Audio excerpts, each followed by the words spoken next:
ज़हरान ममदानी और अमरीकी सदर की जो मुलाकात हुई है, आपको लगता है कि माजी में जो तल्ख जुमलों का तबादला होता रहा या अजीबो-गरीब से अलकाबात से एक दूसरे को पुकारते रहे, अब दोनों के दरमियान जो ताल्लुकात हैं वो नॉर्मलाइज़ और बेहतरी की जानिब जाएँगे? हाँ, देखें ऑलमोस्ट ऐसा ही है। और जिस तरह प्रेसिडेंट ट्रंप का कहा जाता है इज़ अनप्रेडिक्टेबल, और लेकिन जिस तरीके से बातचीत हुई उसके बाद उन्होंने कहा so we have agreed a lot, और उन्होंने कहा जो मैं तवक्को भी नहीं कर रहा था, हमने उस चीज़ों पे इत्तेफाक किया है। और ममदानी ने कहा कि the meeting with president Trump was productive.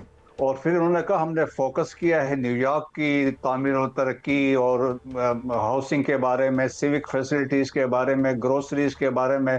तो इस तरह बहुत सारी चीज़ों में, क्योंकि he is looking towards president Trump, क्योंकि उनकी फंडिंग इज़ वेरी इंपॉर्टेंट, तो उसके लिए वो ज़रूरी है। लेकिन जो दरमियान में रिफ्ट है, जो एक आप समझ लें कि जो एक इख्तलाफ है नज़रियाती, दैट इज़ ये डेमोक्रेटिक सोशलिस्ट है और प्रेसिडेंट ट्रंप रिपब्लिकन है।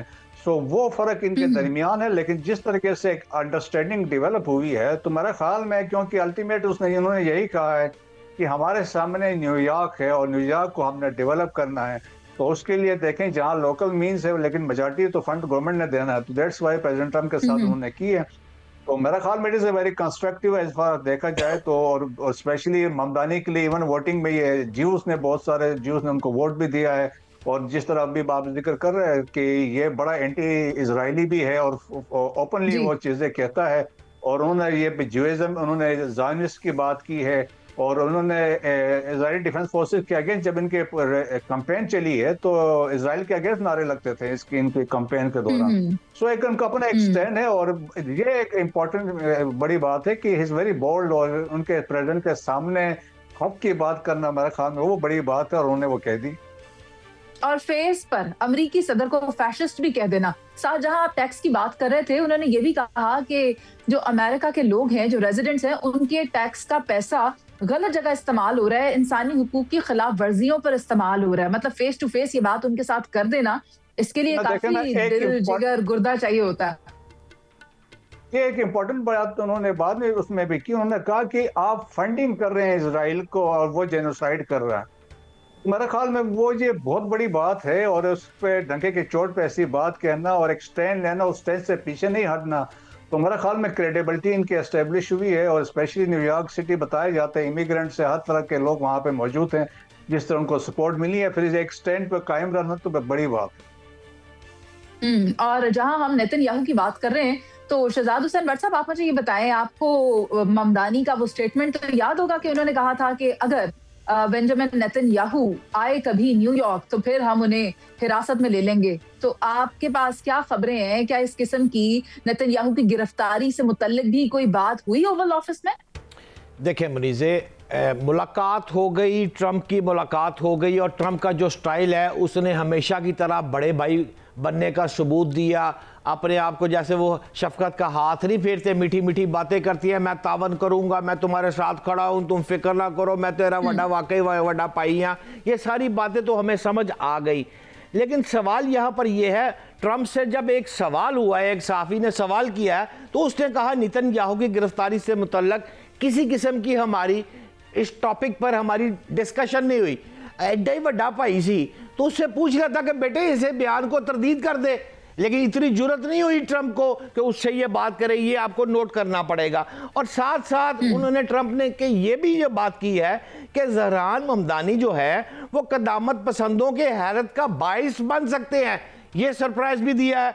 और साथ ये भी कहा है कि मैं समझता हूं कि ममदानी कुछ कदामत पसंदों को वाकई हैरान कर देंगे, कोई अपसेट कर सकता है। तो इस बात को इग्नोर नहीं किया जा सकता।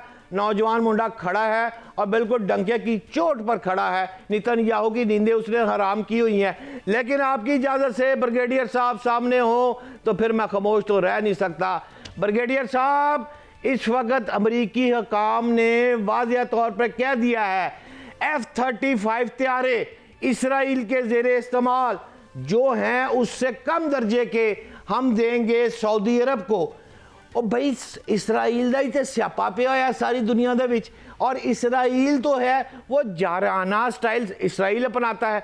अब जो बड़े पैसे लेकर MBS से अमेरिका और तैयारी जो देगा वो उससे इसराइल वाले से निचले लेवल के, ये क्या फ्रॉडबाजी की जा रही है? कोई आसान ज़बान में समझाएंगे मुझे ब्रिगेडियर साहब? नहीं देखिए, अव्वल तो मेरे ख्याल में ऐसा होगा नहीं, क्योंकि देखें कि एमबीएस भी बड़ा समझदार हैं कि उनके इवन अपनी जो कैबिनेट के लोग हैं, उनके एडवाइजर्स हैं, वो चीज़ें सारे समझते हैं। क्योंकि जब शुरू में ये बातचीत हुई थी तो उन्होंने इसकी बात की थी कि कि एच जो है इजराइल का वो बराबरी के तहत आएगा जब ये जहाज F-35 इनके पास पहुंचेंगे।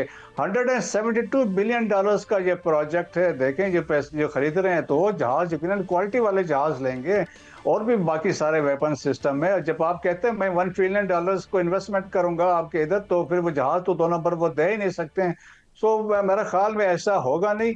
और सऊदीज को वो दे अंडरस्टैंड कि जो इसकी सऊदीज की अपनी इंपॉर्टेंस है। सऊदी अरब भी देखे, अब वो न सिर्फ मिडिल ईस्ट में, वेस्ट एशिया में इंपॉर्टेंट है, अब रीजनली भी एक बड़ा इंपॉर्टेंट मुल्क है, उसका बड़ा ज्यादा इन्फ्लुएंस है।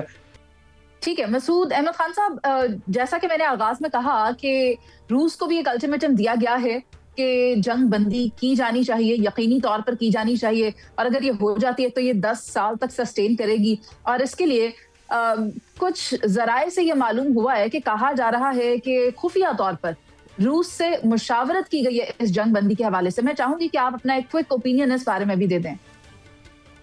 देखिए, ऑलरेडी इस पे जो रूस से ऑन बोर्ड है, और रूस ने इस प्लान है जो यूएसए ने पेश किया 28 पॉइंट्स का है, that has been endorsed by the Russians. और लेकिन अब डिफेंसिव पे हैं, बैकफुट पे हैं, यूक्रेन वाले अब वो कोशिश करें कि पब्लिक ओपिनियन को बिल्ड करें, और वो ये भी यही कह रहे हैं कि हम we are losing the support of United States. और उसमें जो भी पॉइंट्स है देखें, ये यूक्रेन के अगेंस्ट जाते हैं। उसमें अगर सिंपल सी 2-3 बात बता दो, उन्होंने कहा कि जी आप जो एरियाज जो capture Israel United state Russia ने किया वो उनके पास ही रहेंगे। सो आपका नॉर्थ ईस्ट सारा गया, 20% ऑफ यूक्रेन इज गॉन। उन्होंने ये भी कहा कि आप 100% अपनी आर्मी को रिड्यूस करेंगे, कम करेंगे, और अगर कोई एरियाज आपने ऑक्युपाई नहीं किए, रशियन किए, वो आप छोड़ देंगे। तो बहुत ज्यादा अगेंस्ट हैं चीजें, और तो इसलिए उसके लिए मसाइल बढ़ सकते हैं। दैट्स वाई यूरोपियन बड़ी कोशिश कर रहे थे यूक्रेन को सपोर्ट करने के लिए। मुझे लगता है फाइनली ये यूनाइटेड स्टेट्स वाले प्रेवेल होंगे। 28 में से हो सकता है कुछ चीजों पे इत्तेफाक हो जाए।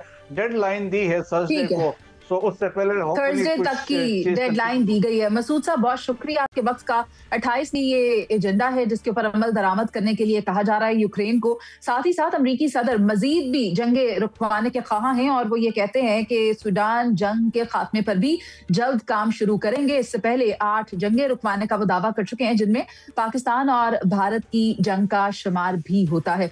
कुछ मुल्की मसाइल पर भी बात करनी है। कुछ कंसर्न्स उठाए जा रहे हैं पाकिस्तान तहरीक इंसाफ की जानिब से कि हमें मुलाकात नहीं करने दी जा रही बानी तहरीक इंसाफ से, और हम कोई आईनी रास्ता इख्तियार करेंगे। उस पर सवालों जवाब की बौछार हो रही है।